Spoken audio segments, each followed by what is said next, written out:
To remove the air snorkel on a 2008 BMW 328i or any other E90 series, remove the T20 screw, T20 screw. We've already removed this one, and just pry gently on this right here. Try not to use a screwdriver or anything like that, and then just wiggle this out, and there you have it.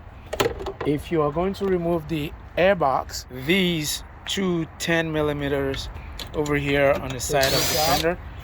So we've already removed that one, and I've loosened this one, and I'm just gonna remove this by hand, and that's the 10 millimeter. And then we'll come over here and loosen the band over there or over here, as we decided to do in this case. I prefer to use a 6 millimeter socket to remove this right here. So get that undone on that air snorkel right there,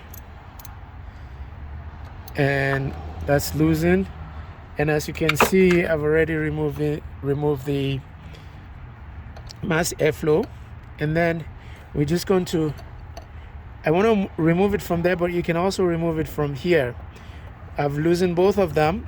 We can just push back on this and then lift on the box, and we can remove the box. So let's lift up on the box, and we'll just wiggle this out, and there we have it.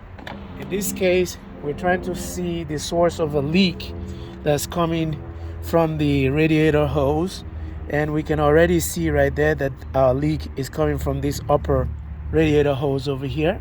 I'm going to order the hose. It looks like our leak is coming from right here, where my thumb is right here, and it goes on the back of this and runs down here, and we see a puddle every time we park. So while we're at it, we're also going to replace this return hose for the reservoir, because these always break. Remove this and replace it. We'll get this hose replaced. I'm not sure about this hose, but we'll see what happens. Let's see here. Yeah, we might break that in the process.